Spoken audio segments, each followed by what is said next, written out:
Selamat siang. Suatu berkat bisa kembali ke sini. Dan saya bersyukur ada salju. Saat Anda datang ke Michigan saat cuaca sedingin ini, akan ada salju, bukan? Dan saya bisa mengambil gambar dan mengirimkannya ke putri saya yang berharap mereka ada di sini saat salju. Tetapi saya merasa diberkati untuk berada di sini untuk dapat beribadah bersama Anda semua dan berbicara. Jadi kita akan membahas pada sore hari ini tentang peran Mahkamah Agung dalam nubuatan Alkitab.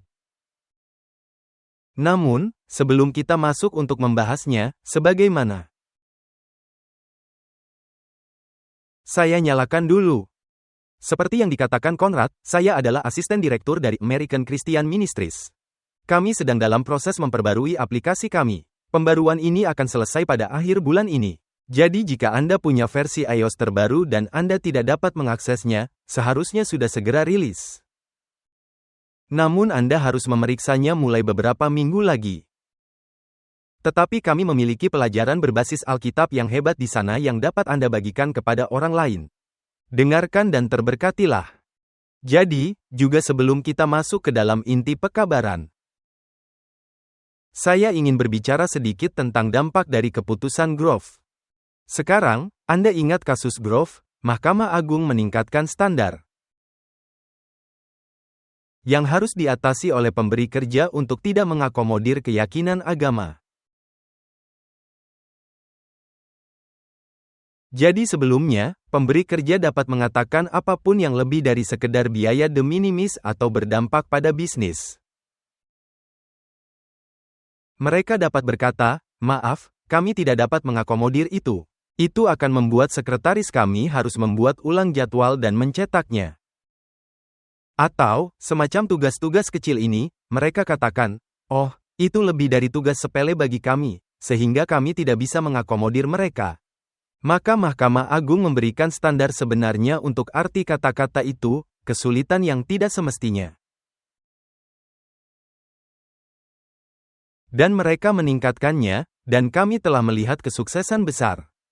Dalam praktik saya punya banyak kasus COVID yang saya tangani. Dan segera setelah keputusan Mahkamah Agung terbit, ada pemberi kerja yang tiba-tiba ingin menyelesaikannya. Sebelumnya, mereka menganalisis hukum ini di bawah standar de minimis. Dan sekarang, tiba-tiba mereka memiliki beban yang jauh lebih sulit untuk membuktikan. Salah satu kasus saya adalah di kota Seattle. Seorang ahli pohon dan dia berkeliling dan memeriksa pohon sepanjang hari di sekitar kota. Dan dia diberhentikan karena salah satu, saya tidak tahu, mungkin pohon-pohon itu mungkin terinfeksi COVID, saya tidak yakin. Jadi mereka memberhentikannya karena dia mungkin, Anda tahu, menularkan virus ke orang lain. Dan saat kami melakukan penemuan dan menggulingkan individu pada hubungan masyarakat untuk kota Seattle, saya dapati bahwa saat yang sama mereka memecat klien saya, mereka membuka semua pusat sipil publik di Seattle. Jadi saya bertanya kepada mereka, klien saya, dia tidak bisa memeriksa pohon-pohon di sekitar pusat sipil publik kecuali sudah divaksinasi. Ya, itu terlalu berisiko. Anda tahu, mungkin ada pengunjung yang masuk yang bisa tertular COVID dari dia atau pekerja lain. Lalu bagaimana bila saat dia pulang kerja? Bisakah dia pergi ke pusat publik dan menunjukkan hasil tes COVID-19 yang negatif? Oh, ya, tidak apa-apa. Anda hanya perlu melakukan tes negatif untuk bisa masuk. Baik, jadi dia bisa masuk dengan tes kode negatif. Lalu dia bisa melepas topengnya untuk pergi berenang, kan? Ya, tidak apa-apa. Tapi tidak, Anda tidak bisa bekerja dan memeriksa pepohonan dan semak-semak di luar pusat publik. Dan itu sama sekali tidak masuk akal. Kami akhirnya mendapatkan penyelesaian 6 digit yang bagus untuknya. Dan kota Seattle setuju untuk melatih semua karyawan SDM-nya tentang undang-undang akomodasi baru Grove. Dan itu adalah kemenangan yang bagus bagi kami. Dan kami telah melihat banyak kasus COVID lainnya di mana pemberi kerja tidak dapat bersembunyi di balik alasan yang mereka buat untuk tidak mengakomodir orang. Terutama ketika mereka mampu mengakomodir orang-orang ini selama 1,5 tahun sebelumnya selama pandemi. Sekarang, kami juga melihat kasus Grove ini membantu dalam kasus-kasus di mana keyakinan agama seseorang bertentangan dengan komunitas LGBT. Dan salah satu kasus yang saya bahas di sini adalah kasus terhadap distrik sekolah komunitas Brownsburg, di mana mereka memecat direktur musik mereka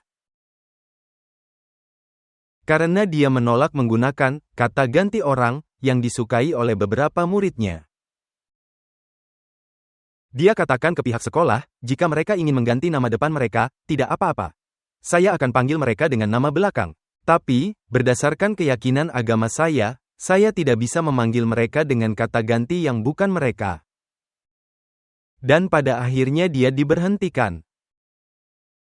Sekolah distrik mengatakan, Anda tahu, Anda harus menggunakan nama atau kata ganti orang yang mereka sukai atau Anda akan dipecat.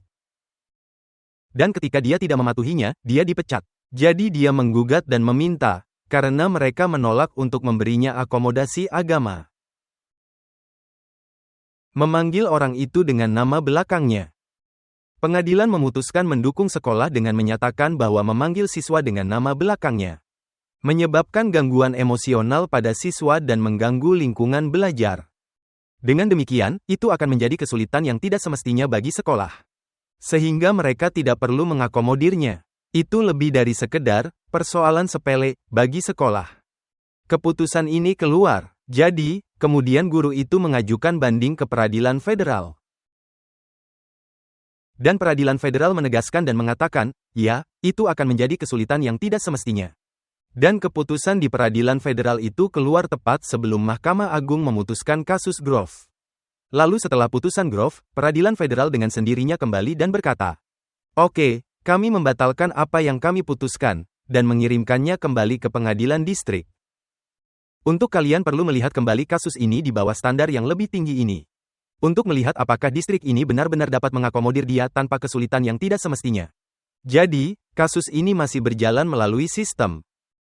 Jadi kita telah melihat bagaimana kasus Grove ini benar-benar membantu orang-orang dari semua agama untuk dapat mempraktekkan keyakinan agama mereka dan ketaatan di tempat kerja tanpa harus menderita kehilangan pekerjaan.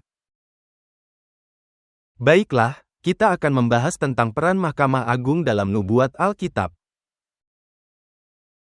Jadi, siapa di sini yang berpikir bahwa Mahkamah Agung akan berperan dalam nubuatan Alkitab? Siapa di sini, atau yang online bisa mengetik di chat dan menuliskan, saya? Atau siapa di sini yang tidak berpikir demikian? Apakah ada? Apakah ada yang tidak yakin? Baiklah, kita akan melihat sedikit di dalam Alkitab. Tempat yang baik untuk mencari. Jika Anda semua mau membuka Wahyu pasal 13. Dan kita juga akan melihat beberapa keputusan Mahkamah Agung. Jadi, pertama-tama kita lihat Wahyu pasal 13, mulai dari ayat 11. Dan aku melihat seekor binatang lain keluar dari dalam bumi dan bertanduk dua sama seperti anak domba. Dan ia berbicara seperti seekor naga. Jadi, kita tahu bahwa binatang ini melambangkan Amerika Serikat. Binatang ini sedang berkuasa di sini, terlihat seperti anak domba, memiliki prinsip-prinsip Kristen. Dua tanduk, pemisahan gereja dan negara. Tetapi kemudian dikatakan bahwa ia berbicara seperti seekor naga. Dan binatang itu mulai berbicara seperti seekor naga. Dan berbicara seperti seekor naga inilah yang ingin saya fokuskan. Sekarang, kita tahu bahwa naga dari Wahyu pasal 12 adalah iblis. Jadi binatang ini berfungsi sebagai juru bicara iblis. Dan inilah mengapa di kemudian dalam kitab Wahyu disebut nabi palsu. Sama seperti Tuhan menggunakan para nabi sebagai juru bicaranya untuk mengajar dan memperingatkan manusia. Setan menggunakan nabi palsunya sebagai juru bicaranya. Dan dia menggunakan pemerintah dan dalam hal ini Amerika Serikat. Jadi, binatang ini berbicara seperti naga. Sekarang, bagaimana seekor naga berbicara? Bagaimana seekor naga berbicara? Apakah naga itu baik dan sabar? Penyayang? Anda ingin membelai-belai di sampingnya, bukan? Tidak. Apa yang selalu keluar dari mulut naga ketika ia berbicara? Api, kan? Kita selalu melihat api, kehancuran. Inilah gambaran seniman tentang api yang keluar dari mulut naga. Dan itu bukan sesuatu yang Anda ingin berdiri di depannya, kan? Ketika naga mulai berbicara. Dan kita telah melihat hal ini ketika Kristus lahir, bukan? Naga, Wahyu 12, berdiri di hadapan perempuan yang akan melahirkan. Dan naga yang berdiri di sana hendak berbicara dengan api untuk menghancurkan bayi itu, benar? Dan kita tahu Herodes mengeluarkan undang-undang untuk menghancurkan semua bayi, menghancurkan Kristus. Jadi, naga yang berbicara itu bersifat merusak. Dan Ellen White memberitahu kita dalam buku Great Controversy halaman 442, katanya. Berbicara seperti seekor naga dengan jelas meramalkan pengembangan roh intoleran dan penganiayaan. Jadi bila dikatakan bahwa bangsa ini akan berbicara seperti seekor naga, kita berbicara tentang berbicara mengenai intoleransi dan penganiayaan. Seperti yang ditunjukkan oleh bangsa-bangsa yang dilambangkan oleh naga dan binatang yang seperti macan tutul itu. Jadi, kita tahu dari mempelajari sejarah bumi ini selama zaman kegelapan, bahwa bangsa-bangsa ini berbicara dan membuat undang-undang.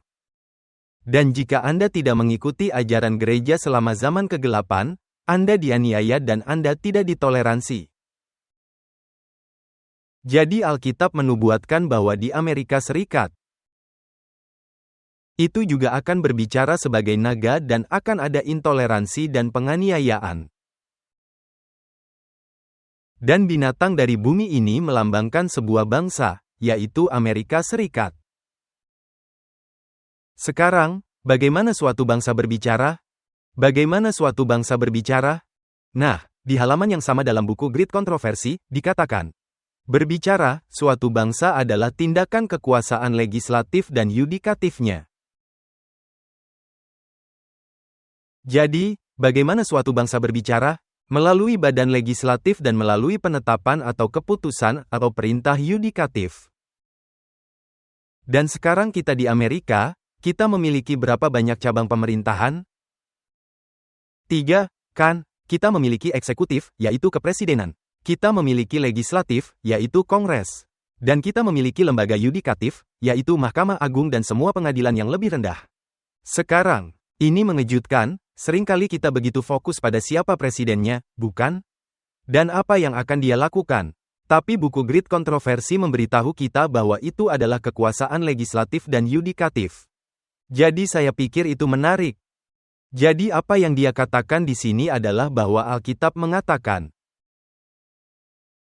bahwa melalui Kongres, melalui hukum yang disahkan oleh Kongres dan yang ditegakkan dan ditafsirkan oleh pengadilan, pada akhirnya itu akan menjadi milik naga. Dengan kata lain, penganiayaan dan intoleransi. Jadi, kembali ke pertanyaan pertama, apakah Mahkamah Agung akan berperan dalam nubuat Alkitab?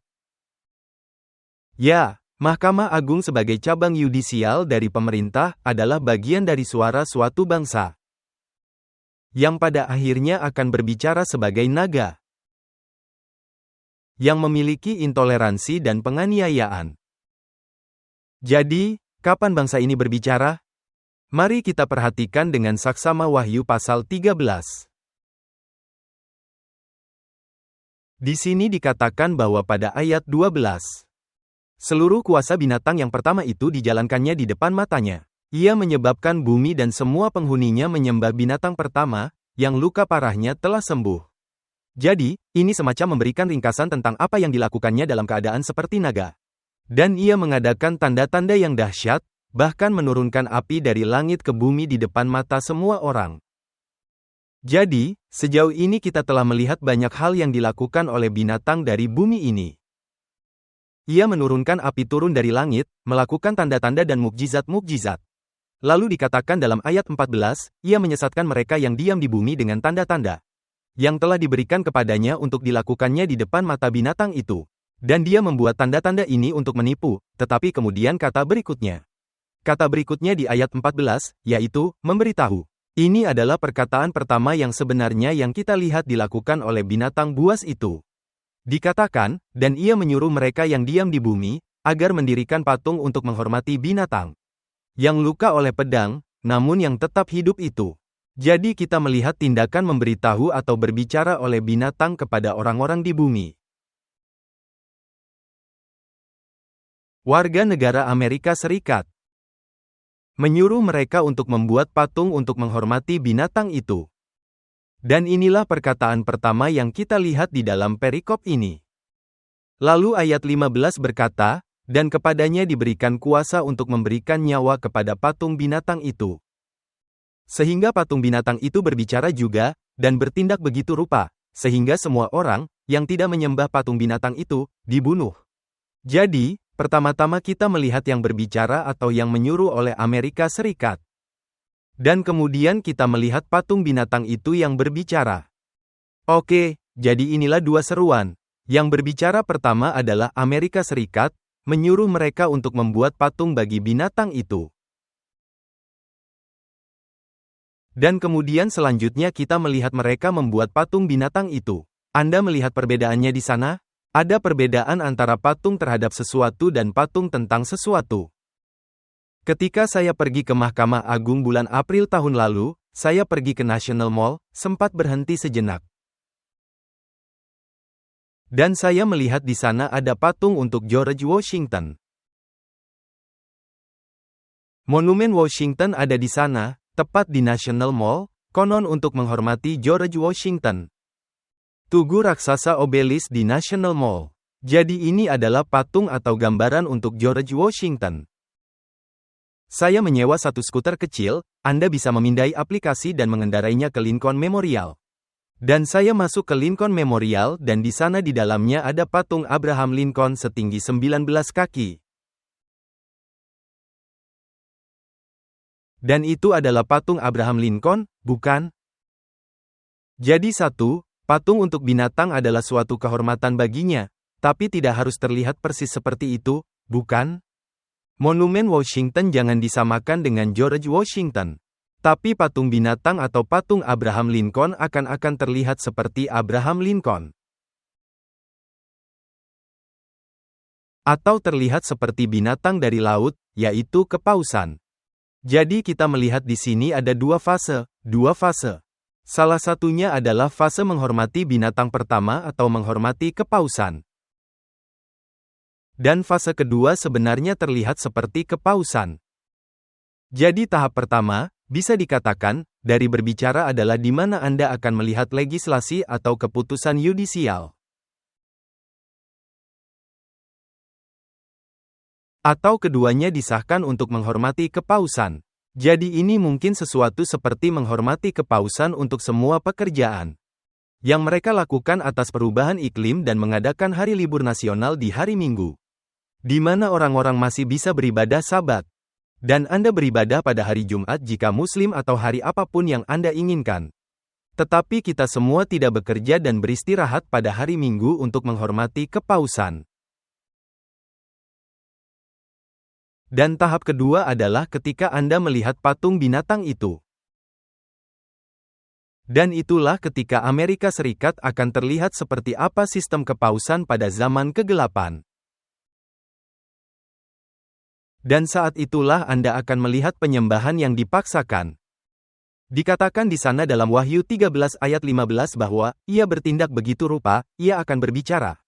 Sehingga semua orang, yang tidak menyembah patung binatang itu, dibunuh. Jadi, patung binatang itu adalah ketika Amerika akan terlihat seperti bangsa-bangsa Eropa. Dan kepausan yang berkuasa atas mereka selama abad ke-8. Jadi, ada dua aspek dalam hal berbicara ini. Dan Ellen White berbicara tentang hal ini, menyebutkan dua aspek ini dalam Review and Herald, tanggal 6 April tahun 1911, katanya. Waktunya akan datang bila mana manusia bukan hanya dilarang bekerja hari Minggu. Jadi pertama, ada pelarangan bekerja di hari Minggu. Dikatakan, tetapi tidak hanya itu, tetapi mereka akan berusaha memaksa manusia bekerja pada hari Sabat. Jadi, agar Anda bekerja pada hari perhentianmu, hari perhentian Allah.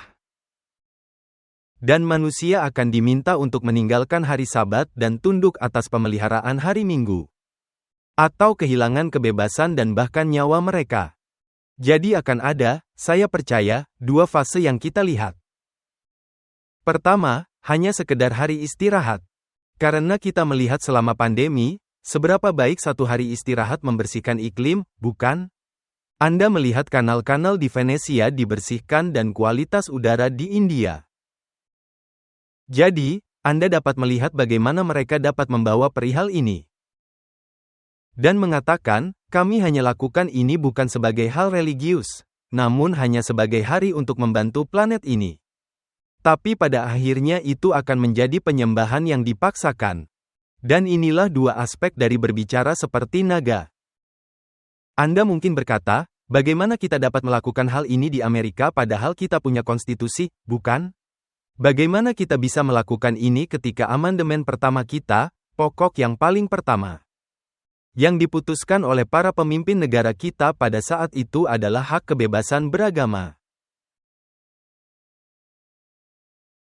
Dan di sini ada klausul pendirian, Kongres tidak akan membuat hukum yang mengatur pendirian agama. Jadi, bagaimana bisa Amerika berkata kepada semua orang bahwa mereka harus beristirahat pada hari Minggu? Jika kita memiliki hak konstitusional yang mencegah pemerintah menetapkan hari Minggu sebagai hari istirahat, lalu bagaimana mungkin pemerintah mengharuskan kita beribadah pada hari Minggu dan bekerja pada hari Sabtu? Sementara kita memiliki klausal kebebasan yang mengizinkan kita untuk menjalankan keyakinan kita secara bebas yang kita rasa sesuai dengan tuntunan Tuhan. Dan akan sulit untuk mendapatkan hal itu dengan konstitusi kita saat ini, bukan? Orang akan berpikir, lalu apa yang bisa Anda lakukan untuk menyiasatinya? Nah, Anda bisa mengamandemen konstitusi. Itu sudah pernah dilakukan sebelumnya, tapi tidak mudah. Dibutuhkan 2/3 suara dari kedua majelis Kongres, yaitu DPR dan Senat. Kemudian 3/4 dari semua negara bagian harus meratifikasi amandemen konstitusi. Dan di negara kita yang terpolarisasi, sepertinya hal itu akan sangat sulit. Saya tidak mengatakan itu tidak mungkin, tapi itu akan sangat sulit. Tapi bagaimana jika sebaliknya? Bagaimana jika, alih-alih bukannya mengubah UUD, kita hanya menafsirkan ulang?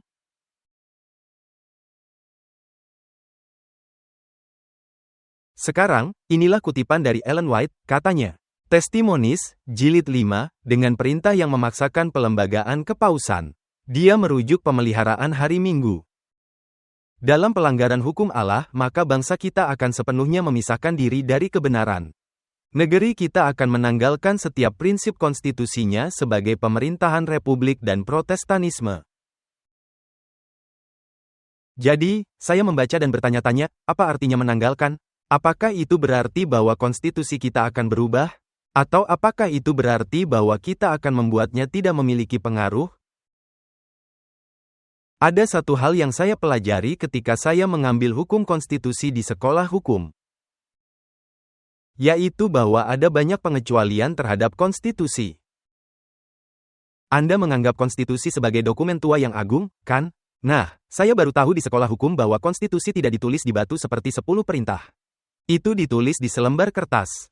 Dan pengadilan, terutama Mahkamah Agung, memiliki kemampuan untuk menafsirkan apa yang sebenarnya dimaksud. Jadi kita telah melihat perubahan, bukan melalui amandemen konstitusional, namun melalui pengadilan yang menafsirkan ulang berbagai hal. Jadi, konstitusi, mungkin atau tidak mungkin berubah, saya tidak tahu, tapi tidak juga harus berubah. Dan, pilihan lainnya adalah Anda bisa menafsirkan ulang konstitusi. Dan ini hanya membutuhkan 5 orang. 5 orang untuk menafsirkan ulang konstitusi. 5 orang kita, mayoritas Mahkamah Agung. Saat ini ada 9 hakim agung, dan hanya 5 di antaranya yang harus setuju untuk menafsirkan ulang konstitusi. Dan kita melihat hal ini terjadi baru-baru ini dalam pembatalan Roe versus Wade.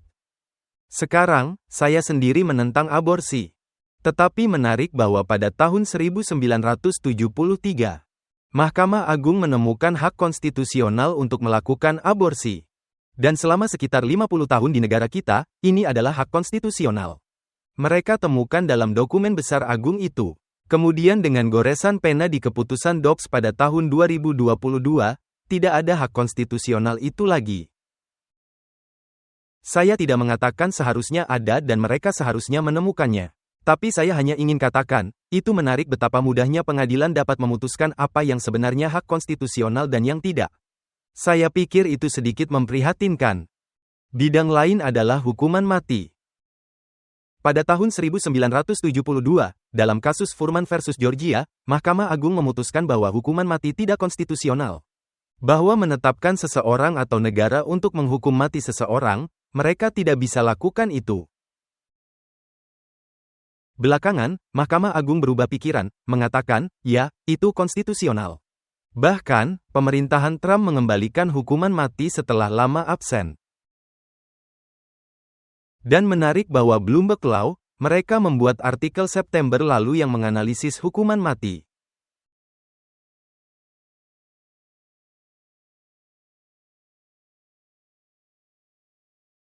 Dan selama pengadilan Roberts ini dan pengadilan-pengadilan sebelumnya. Jadi, Roberts adalah ketua Mahkamah Agung kita. Dan saat Anda melihat Mahkamah Agung, Anda melihatnya berdasarkan siapa hakim agung yang bersangkutan. Jadi ini adalah era Roberts. Ada era Warren dan era Rehnquist. Dan selama era Roberts, Bloomberg mendapati bahwa narapidana vonis hukuman mati mendapatkan lebih sedikit keringanan di Mahkamah Agung daripada sebelumnya. Dikatakan bahwa sejak 2013, 270 permohonan penundaan eksekusi mati diajukan, namun hanya 11 yang dikabulkan. Hanya satu sejak Ruth Bader Ginsburg meninggal dunia.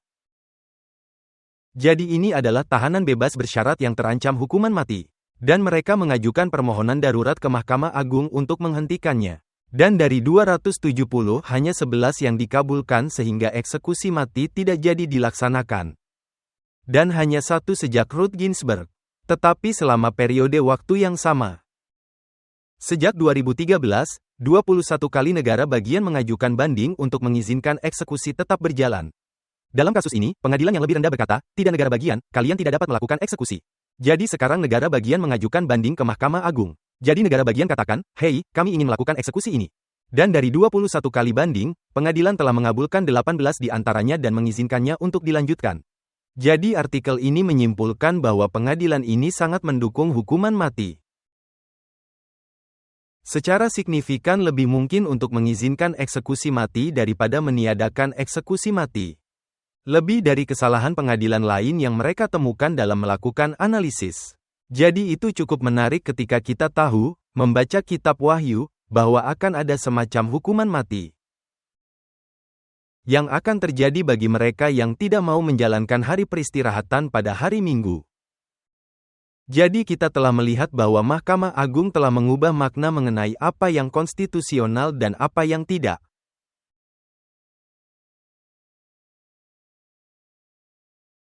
Dan itulah salah satu cara mereka untuk menyiasati keharusan melakukan amandemen konstitusi.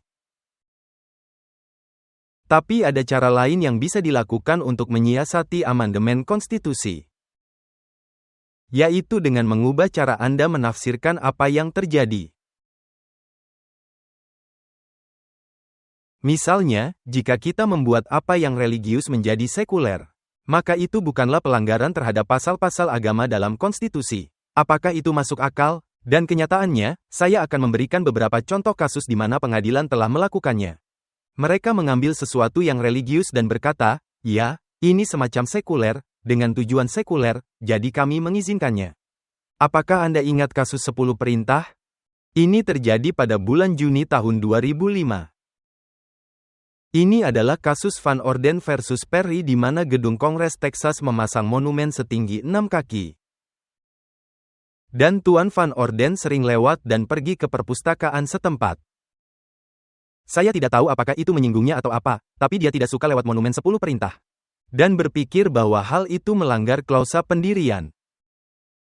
Dan ada 10 perintah Allah di sini dibangun di atas tanah milik pemerintah.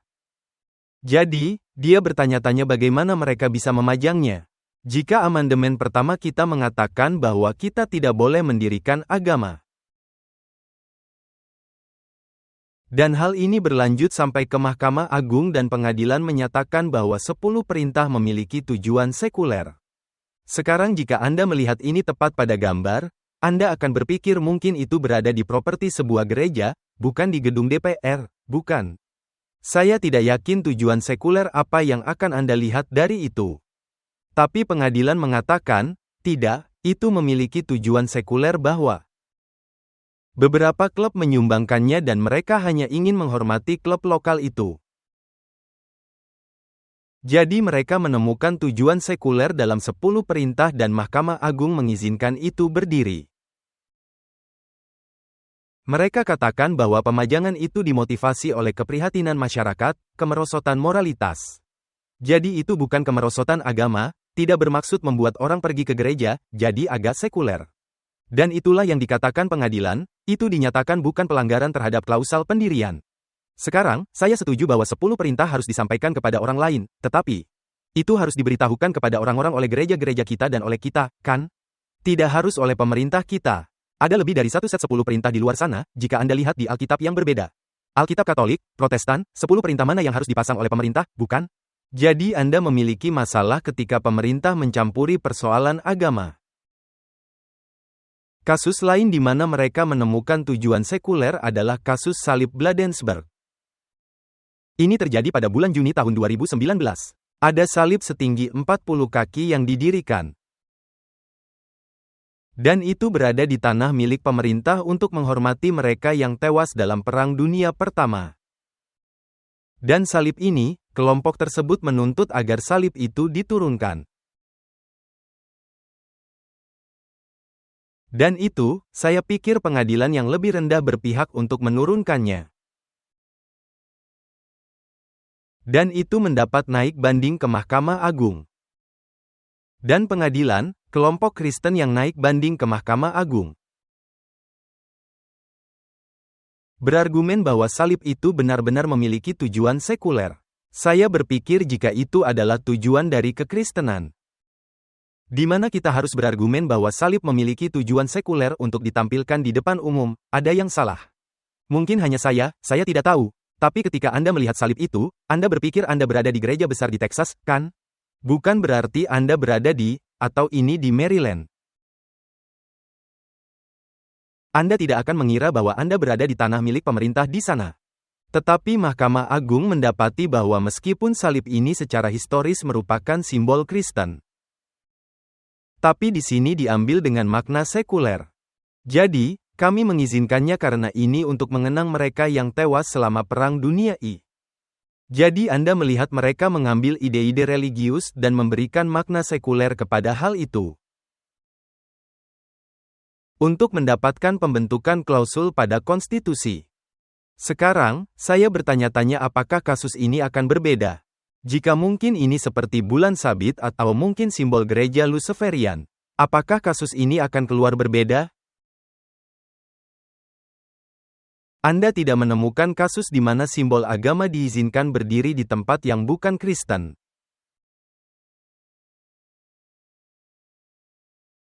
Jadi saya pikir itu menarik. Ini kasus yang lain. Ini adalah kasus yang lebih lama. McGowan versus Maryland.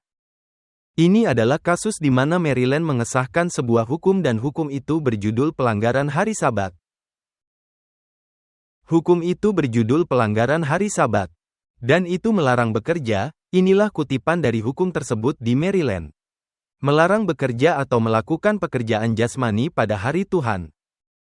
Tidak berhenti sampai di situ. Itu juga melarang orang-orang untuk mencemarkan hari Tuhan. Dengan bermain judi, memancing, dan hal-hal lainnya.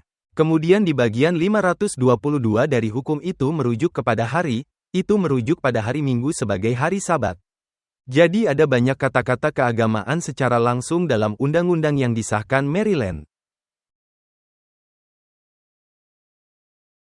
Jadi yang dilakukan Maryland adalah mereka mengatakan kepada orang-orang bahwa Anda tidak boleh menjual barang pada hari Minggu.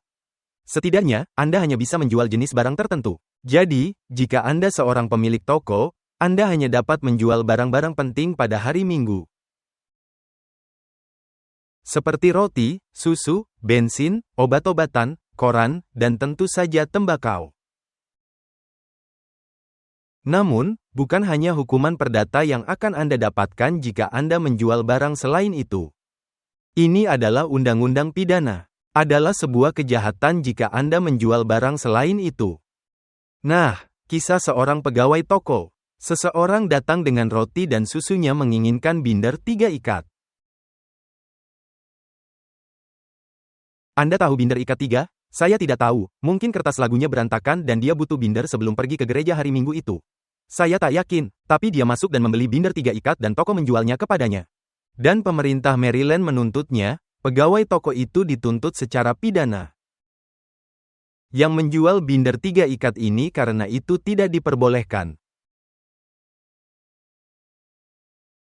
Jadi hal ini dibawa ke Mahkamah Agung Amerika Serikat pada tahun 1961.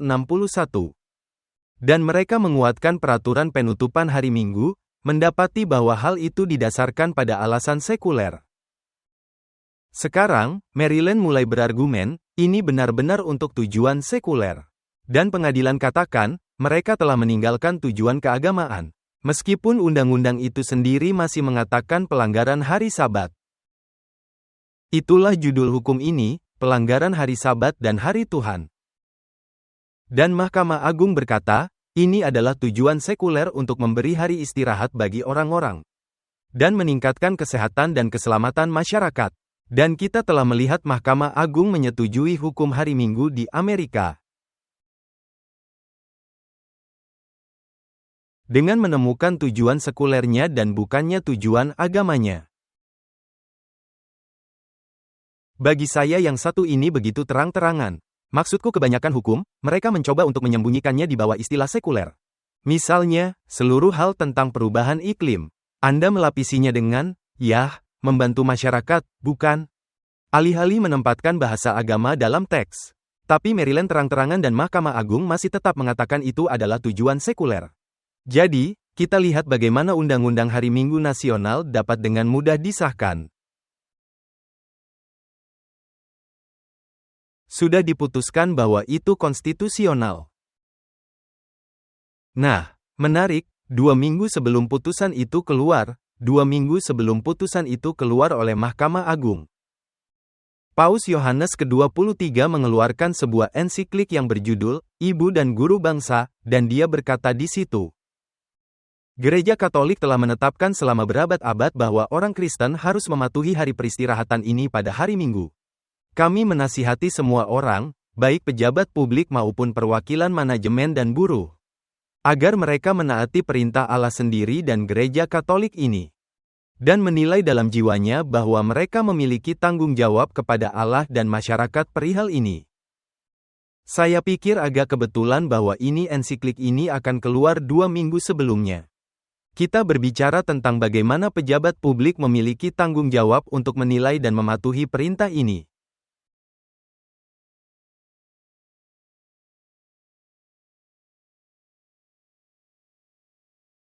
Jadi mungkin sebagai orang Kristen, pergerakan Kristen berpikir. Kita melihat Amerika semakin liberal sehingga kita membutuhkan kekristenan kembali, bukan? Ada slogan dari berbagai pembicara terkemuka, bahwa Tuhan kembali ke Amerika. Dan mereka berpikir bahwa untuk melakukannya, mereka harus menggunakan pemerintah Amerika. Untuk bisa membawa kekristenan kembali ke Amerika. Kita tahu bahwa persatuan gereja dengan negara dalam tingkatan tidak pernah begitu kecil, meskipun hal itu tampaknya membawa dunia lebih dekat kepada gereja. Tetapi pada kenyataannya hal itu justru membawa gereja lebih dekat kepada dunia. Sekularisasi kekristenan tidak akan mengembalikan moralitas ke Amerika. Dan menggunakan legislatif, menggunakan pemerintah kita. Untuk menegakkan moralitas juga tidak akan membuat seseorang menjadi bermoral.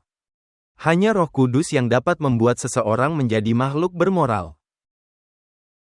Pemerintah kita ada untuk membuat kita menjadi orang yang beradab. Allah dan Roh-Nya yang bekerja di dalam diri kita yang membuat kita bermoral.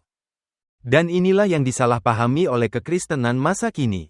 Dan inilah mengapa Alkitab berkata, bukan dengan kekuatan atau kekuasaan, tetapi oleh Rohku, firman Tuhan semesta alam. Anda lihat, kekristenan saat ini sedang lari kepada kekuatan dan kekuasaan. Mereka berlari ke pemerintah dan berkata, perbaiki ini. Kami bahkan tidak bisa pergi ke kamar mandi. Anak-anak kami tidak bisa pergi ke sekolah, ada banyak amoralitas di dunia. Dan mereka lari ke pemerintah untuk kekuasaan padahal seharusnya kita lari kepada Tuhan untuk kuasa. Kita seharusnya berlutut dan meminta Roh Kudus-Nya untuk dicurahkan karena begitulah cara hidup diubahkan. Itulah bagaimana orang yang tidak bermoral menjadi bermoral. Dan inilah mengapa kita melihat apa yang akan terjadi dalam Wahyu pasal 13 di Amerika. Orang-orang, saya pikir, banyak orang, saya pikir, berpikir bahwa mereka berbuat baik. Dengan memaksa Allah kembali masuk melalui kekuasaan pemerintah. Sekarang kita telah melihat kasus ini di tahun 2022. Ini adalah kasus Kennedy versus Bremerton. Dan kasus ini dibayangi oleh kasus Dobbs yang membatalkan Roe versus Wade. Tetapi ini kasus yang sangat penting dan lebih penting, menurut saya, daripada Roe versus Wade dari aspek kebebasan beragama. Karena kasus ini mengubah cara kita menentukan apa yang merupakan pelanggaran konstitusional terhadap klausul pendirian. Jadi dulu pengadilan akan melihat hal ini, mereka menyebutnya Lemon Test. Itu berbunyi bahwa sebuah hukum agar tidak melanggar klausul pendirian, itu harus memiliki tujuan sekuler. Efek utamanya tidak boleh memajukan atau menghambat agama. Dan itu tidak boleh mendorong keterikatan antara pemerintah dan agama. Jadi itulah semacam tes 3 cabang yang harus dilalui oleh sebuah hukum. Melalui dan lolos, jika tidak maka itu akan melanggar klausul pendirian. Dalam kasus Kennedy, Anda tahu, pelatih berdoa di sana di garis 50 yard, pengadilan membuang semua tes itu. Dan ia malah menempatkan pada tempatnya, ia mengatakan daripada melalui tes ini. Kita hanya akan melihat sejarah dan tradisi di Amerika. Dan mengatakan bahwa jika kita mengizinkannya dalam sejarah dan tradisi kita, maka kami akan mengizinkannya sekarang. Ini konstitusional. Nah, masalahnya adalah kita memiliki banyak hal dalam sejarah dan tradisi di Amerika yang bisa mengkhawatirkan. Dan sebagai tambahan, sejarah dan tradisi apa yang Anda lihat, bukan? Anda tahu, ada berbagai aspek dan era dalam sejarah Amerika. Jadi, ini bagi saya pikir akan memiliki implikasi yang luas. Dan apa yang mereka lakukan dalam kasus ini, dan ini adalah Mahkamah Agung sekarang. Mereka mengutip keputusan McGowan yang lama. Mereka katakan, seperti yang kami buat dalam kasus McGowan. Ingat kasus hukum hari Minggu, di mana Maryland mengesahkan undang-undang yang baru saja kita bahas? Mereka mengutip kasus itu. Mereka berkata, seperti apa yang kami buat di sana dengan melihat sejarah dan tradisi. Jadi, dengan kata lain, Mahkamah Agung yang sekarang ini memberikan persetujuannya pada hukum hari Minggu. Jadi, kita tahu bahwa hukum nasional tentang hari Minggu tidak akan dinyatakan inkonstitusional. Itu sudah dinyatakan konstitusional oleh pengadilan yang sedang duduk di sini. Dalam kasus Kennedy versus Bremerton. Jadi kita melihat perubahan hukum mengenai kebebasan beragama di klausul pendirian.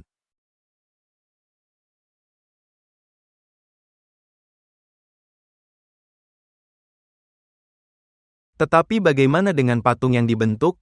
Ini kutipan dari Ellen White dalam buku Great Controversy, dikatakan, bila mana gereja-gereja utama di Amerika Serikat bersatu dalam pokok-pokok ajaran yang biasanya mereka lakukan, akan mempengaruhi negara untuk memaksakan ajaran mereka dan mempertahankan institusi mereka. Kemudian Protestan Amerika akan membentuk patung hierarki Romawi. Dan pengenaan hukuman sipil kepada pembangkang-pembangkang akan terjadi dengan pasti. Jadi, jika kita ingin tahu kapan patung ini dibentuk yang kita lihat di Wahyu 13. Kita diberitahu di sini bahwa ini terjadi ketika gereja-gereja bersatu, para pemimpin gereja-gereja utama bersatu. Dan bila mereka pergi ke negara untuk menopang lembaga-lembaga mereka. Dengan kata lain, mereka pergi ke negara untuk mendapatkan uang, bukan?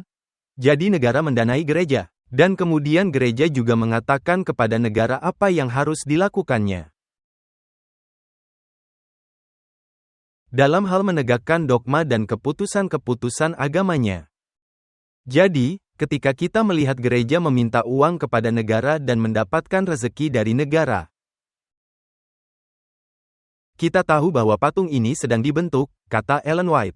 Jadi, apakah kita telah melihat gereja-gereja dan badan-badan serta kelompok keagamaan yang meminta dana dari negara akhir-akhir ini?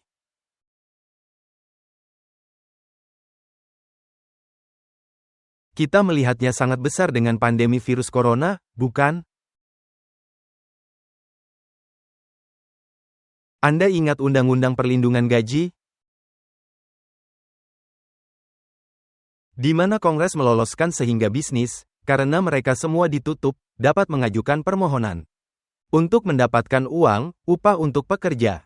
Nah, bagian awal dari RUU itu tidak menyertakan gereja-gereja dan lembaga-lembaga keagamaan. Dan gereja Katolik melobi Trump dan Gedung Putih untuk memasukkan gereja-gereja juga bisa mendapatkan semacam keringanan untuk membayar para pendeta dan karyawan mereka. Dan kita melihat bahwa gereja-gereja menerima setidaknya 7,3 miliar dolar.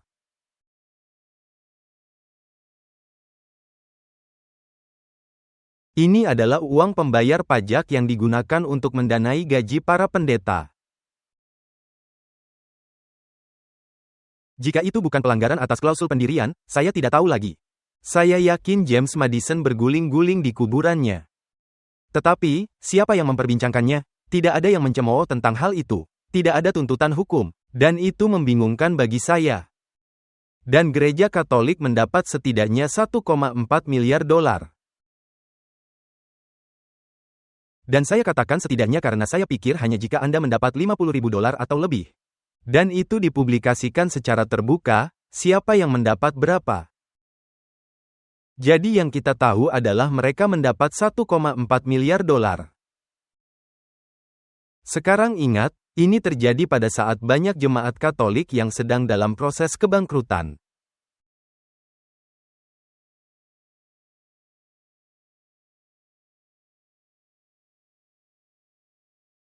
Karena perilaku seksual yang tidak senonoh dari para imam. Dan memang benar. Jadi di sini mereka mendapatkan uang dari pemerintah dan melunasi perbuatan buruk mereka. Apakah ada yang melihat korupsi di sana? Dan kita melihat masalahnya ketika Anda mencampurkan gereja dan negara. Dan kelompok-kelompok agama ini menerima dana langsung dari pemerintah. Kita juga melihat bahwa Mahkamah Agung juga telah mengubah sikapnya dalam hal ini. Dan ini pertama kali dimulai pada bulan Juni tahun 2017 dalam kasus Trinity Lutheran. Dalam hal ini, Missouri memiliki program di mana Anda dapat bermohon agar taman bermain Anda direnovasi ulang.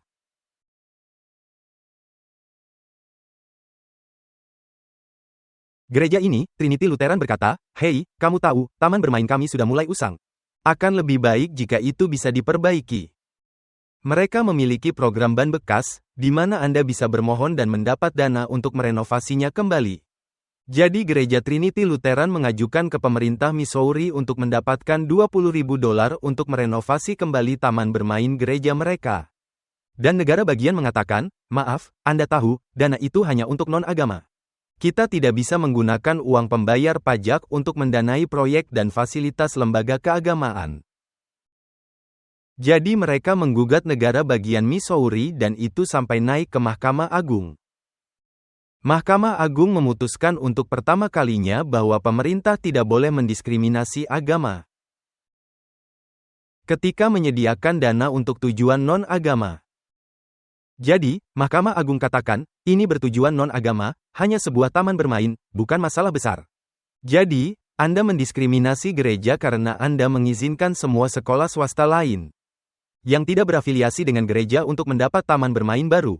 Jadi, Anda harus memberikan kepada gereja ini juga. Jadi, Sotomayor dan pembelanya menulis, ini adalah pertama kalinya dalam sejarah kita bahwa pengadilan memutuskan bahwa konstitusi mengharuskan pemerintah menyediakan dana publik secara langsung kepada gereja. Jadi ini adalah perubahan yang signifikan. Tapi mayoritas, mereka katakan, yaitu terbatas. Ini adalah tujuan non-agama. Ini bukan berarti kami mendanai pelatihan pendeta atau apapun.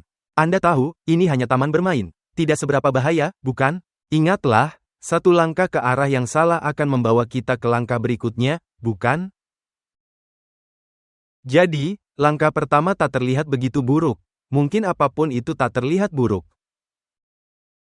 Tapi tujuan akhirnya bukan langkah pertama kan? Tujuan akhirnya adalah sesuatu yang jauh berbeda. Kita melihat beberapa tahun kemudian kasus lain muncul. Dan inilah di mana Montana memiliki program untuk membayar bantuan uang sekolah bagi orang tua yang menyekolahkan anaknya di sekolah swasta. Mereka tidak punya sekolah negeri di Montana. Jadi, jika ada sekolah swasta di sana dan orang tua ingin menyekolahkan anaknya di sana, mereka akan menyediakan dana untuk membantu. Tapi mereka tidak akan mengizinkan bantuan biaya pendidikan untuk sekolah-sekolah agama karena itu akan mendanai indoktrinasi agama bagi para siswa.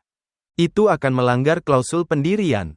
Nah, orang-orang ini menggugat dengan berkata, kami ingin dana untuk anak-anak kami pergi ke sekolah agama. Dan hal ini dibawa ke Mahkamah Agung.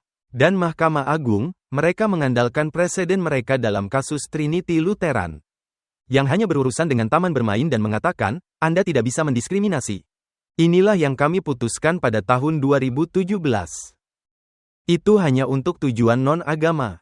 Tapi sekarang pengadilan mengatakan, ya, mereka mendiskriminasi hanya karena status mereka yang beragama. Belum tentu mereka mengajarkan agama. Kita bahkan tidak tahu apa yang mereka ajarkan. Itu bukan di depan pengadilan. Dan mereka katakan, Anda hanya mendiskriminasi mereka karena status mereka sebagai agama. Maka pengadilan mengambil langkah lebih jauh. Jadi mereka membangun di atas dasar pemikiran ini. Kemudian kita melihat kembali pada tahun 2022. Tahun yang sama ketika keputusan atas Dobbs dan keputusan atas pelatih Kennedy. Kita melihat kasus Carson versus McCain. Dalam hal ini, negara bagian Maine menjadi cerdik. Maine katakan, Anda tahu, kami melihat apa yang terjadi di Montana, jadi kami mengatakan, kami tidak akan memberikan dana jika itu diberikan kepada sekolah swasta yang mengajarkan pendidikan agama. Karena itu akan mendanai agama, yang akan melanggar klausul pendirian. Kami tidak akan memakai uang pembayar pajak untuk mendanai orang lain melatih anak-anak mereka dalam agama mereka, bukan? Jadi, Maine memiliki hukum ini dan orang-orang ini menggugat. Karena mereka menginginkan uang agar mengirim anak-anak mereka ke sekolah agama. Lalu ini naik ke Mahkamah Agung. Dan Mahkamah Agung mengutip kasus Trinity Lutheran tentang taman bermain. Dengan mengutip keputusan Espinoza terhadap Montana bahwa pemerintah harus mensubsidi lembaga keagamaan jika itu mensubsidi lembaga sekuler. Dan sekarang kita melihat bahwa inilah yang ditulis oleh para pembangkang. Saya pikir ini Sotomayor lagi. Dia katakan, kami belum pernah mengadakan sidang seperti yang diadakan hari ini. Yakni, bahwa negara harus menggunakan dana negara untuk membiayai pendidikan agama.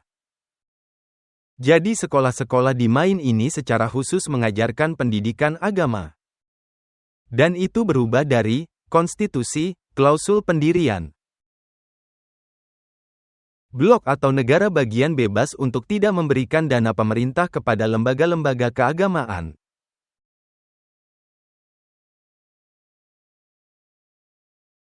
Jadi sekarang mereka harus melakukannya jika mereka memberikannya kepada sekolah sekuler lainnya. Jadi sekarang bisa dibilang kapan saja pemerintah menyediakan uang untuk tujuan sekuler. Pemerintah juga harus menyediakannya untuk agama. Nah, Gereja Katolik mengatakan, "Hei, ini adalah musim terbuka, kan?" Dan kami melihat sesuatu yang sangat menarik terjadi tahun lalu.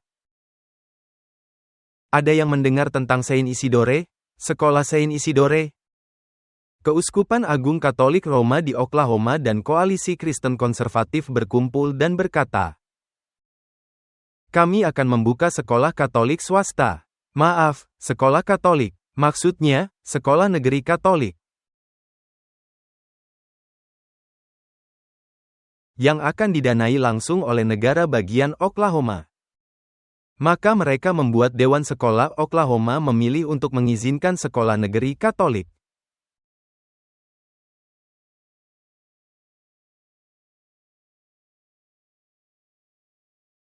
Dan itu baru saja terjadi pada bulan Oktober tahun lalu. Hasil voting adalah 3-2 dari Dewan Negara bagian yang melakukan voting untuk mengizinkan hal ini terjadi. Dan mereka berkata, mereka sangat senang. Mereka katakan ini akan menjadi sekolah agama pertama di negara ini yang sepenuhnya didanai oleh pembayar pajak. Keuskupan Agung katakan bahwa sekolah ini akan secara terbuka mengajarkan doktrin Katolik, sama seperti sekolah Katolik lainnya. Jadi apa yang mereka katakan adalah kami punya Mahkamah Agung yang sangat mendukung kami saat ini. Jadi kami akan mendorong ini dan menyampaikannya kepada mereka. Sekarang sudah ada gugatan. Itu di pengadilan tingkat bawah. Jadi akan sangat menarik untuk melihat apa yang terjadi. Tapi mereka merasa memiliki Mahkamah Agung yang sangat bersimpati yang akan menguntungkan mereka. Dan menarik, oleh karena ini, Sekolah Hukum USC melakukan analisis yang membandingkan era pengadilan Roberts dengan yang lain.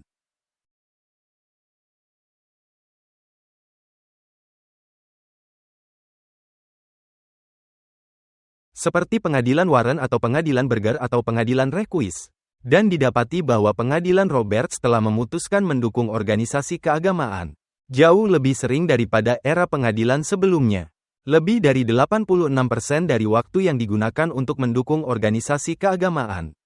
Dibandingkan dengan sekitar 50% dari waktu untuk semua era pengadilan sebelumnya. Dan dalam sebagian besar kasus-kasus di pengadilan Robert, organisasi yang menang adalah agama utama di Amerika, Kristen. Padahal di era-era sebelumnya, seringkali agama-agama minoritas yang membawa kasus-kasus yang mendapatkan perlakuan istimewa. Jadi, saya pikir ini sangat menarik. Pergeseran yang kita lihat dalam pengadilan Roberts sangat menguntungkan bagi Kristen. Jadi, kita melihat di sini bahwa gereja-gereja secara terbuka pergi ke pemerintah. Mendatangi negara untuk mempertahankan lembaga-lembaga mereka. Mendapatkan uang dari uang pajak. Maksud saya mendapatkan uang pajak dari negara. Jadi kita tahu bahwa patung itu sedang didirikan. Kita tahu bahwa berdasarkan pernyataan Ellen White dalam Great Controversy bahwa patung ini sedang didirikan. Jadi pemikiran saya, jika patung ini sedang didirikan. Jika patung dalam Wahyu 13 sedang didirikan, kita juga tahu bahwa gambar Kristus sedang didirikan saat ini.